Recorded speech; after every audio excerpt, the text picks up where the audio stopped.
Hello viewers, welcome to traditional tea channel. இன்றைக்கி நம்ம சப்பாத்தி வச்சு ஒரு பர்ஃபி செய்ய போகிறோம். எப்படி செய்யறதுன்னு வீடியோக்குள்ளே போய் பார்க்கலாம் வாங்க. இன்றைக்கி நம்ம செய்ய போகிற டிஷ்ஷுக்கு தேவையானது 3 சப்பாத்தி எடுத்திருக்கேன். இந்த 3 சப்பாத்தியில் தான் நான் டிஷ்ஷு செய்ய போகிறேன். இப்போ இந்த 3 சப்பாத்தியை சின்ன சின்னதாக பிச்சுக்கலாம். இப்போ பாருங்கள், இந்த மாதிரி சின்ன சின்னதாக பிச்சுட்டேன். இதை இப்போது எண்ணெயில் வறுத்து எடுத்துடலாம். பாருங்கள், கொஞ்சமாக தான் எண்ணெய் வச்சுருக்கேன், கொஞ்சம் நெய்யும் ஊற்றிருக்கேன். இப்போ ஸ்டவ் ஆன் பண்ணிவிட்டு எண்ணெய் காஞ்ச பின்ன இந்த சப்பாத்தியை வறுத்து எடுத்துடலாம். பாருங்கள், எண்ணெய் காஞ்சிட்டு நான் போடுறத காமிக்கல. இதை இப்போ போட்டேன் பாருங்கள், நல்லா செவந்து நல்லா வரட்டும். நல்லா செவக்கணும், நல்லா முறைன்னு செவக்கணும்.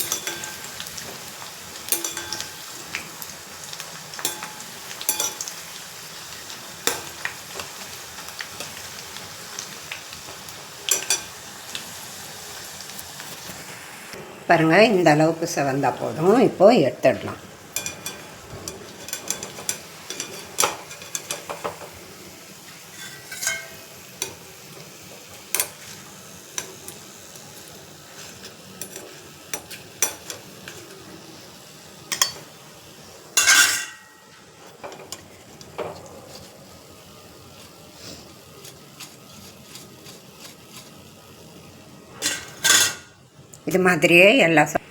இது மாதிரியே எல்லா சப்பாத்தியும் போட்டு எடுத்துடுறேன். பாருங்கள், லாஸ்ட் எடு எடுத்துட்டேன். 3 வாட்டியாக போட்டேன். இந்த லாஸ்ட் எடு எடுத்துடுறேன். இப்போது இது நல்லா ஆறின பின்ன நம்ம மிக்சியில் போட்டு அரைச்சிக்கலாம்.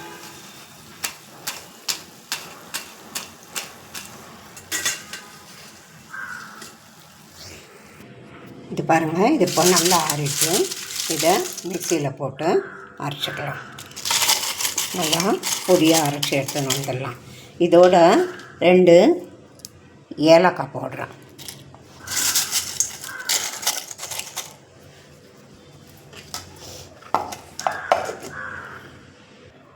இது பாருங்கள், பொடிச்சு எடுத்துன்னு வந்துட்டேன். இதை ஒரு கப்பில் அளந்துக்கலாம். பாருங்கள், இந்த கப்பால் 1 கப்பு வந்திருக்கு.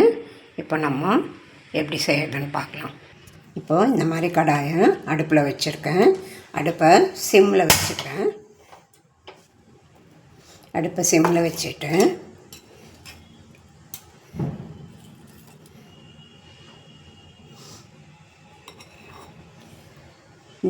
இந்த ஸ்பூனால் ஒரு 2 ஸ்பூனு நெய் ஊற்றிக்கிறேன்.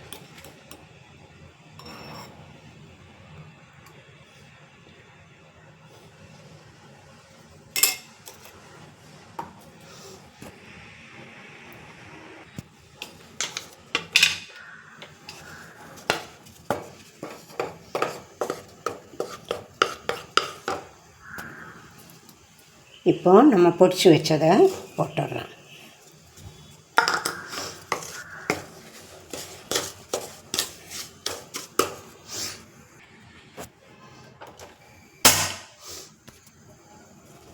பாருங்கள், நெய்யும் போட்டுட்டேன், இதுவும் போட்டுட்டேன்.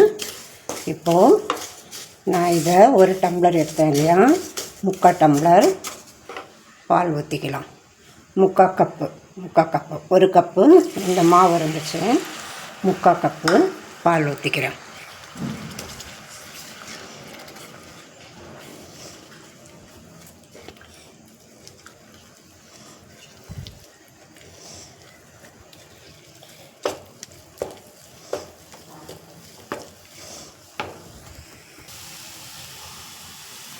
இந்த ஸ்பூனால் 1 ஸ்பூனை பால் பொடி போட்டுக்கிறேன்.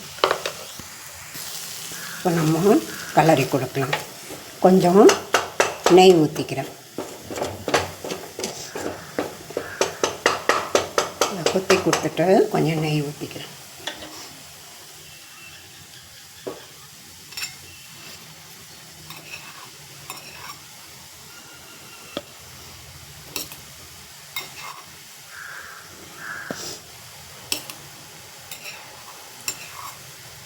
ஒரு 3 ஸ்பூன் நெய் ஊற்றிருக்கேன். ஏற்கனவே 2 ஊற்றிருக்கேன். இப்போது 3 ஸ்பூன் நெய் ஊற்றிருக்கேன். இப்போ நல்லா கலரி கொடுத்துக்கலாம்.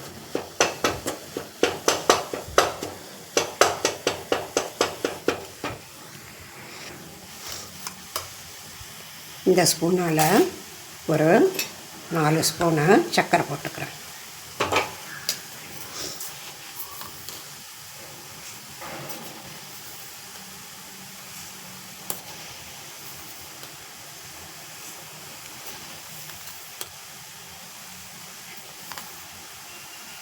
நாலு ஸ்பூனு சர்க்கரை போட்டு இப்போ நல்லா கலரி கொடுக்கலாம். பாருங்கள், நல்லா சுருளாக வந்துடுது. இப்போ நம்ம ஸ்டவ் ஆஃப் பண்ணிவிட்டு எண்ணெய் தடவி வச்சுருக்க தட்டில் போட்டுடலாம். நெய் தடவி வச்சுருக்க தட்டில் போட்டுடலாம். நல்லா சுருளை வந்துடுது. நான் ஊற்றின நெய்யும் அங்கங்கே கசிஞ்சு வருது பாருங்கள். இந்த இடத்துல நம்ம இதை ஸ்டவ் ஆஃப் பண்ணிடுறேன். ஸ்டவ் ஆஃப் பண்ணிவிட்டு நெய் தடவின தட்டில் போட்டுடுறேன்.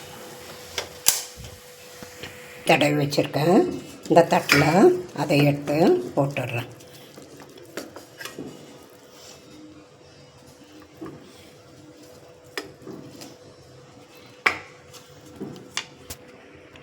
பாருங்கள், தட்டில் போட்டுட்டேன். இப்போது மேலே கொஞ்சம் முந்திரி வெட்டி வச்சுருக்கேன், இதை போட்டுடலாம்.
கொஞ்சம் ஆறின பின்ன கட் பண்ணலாம்.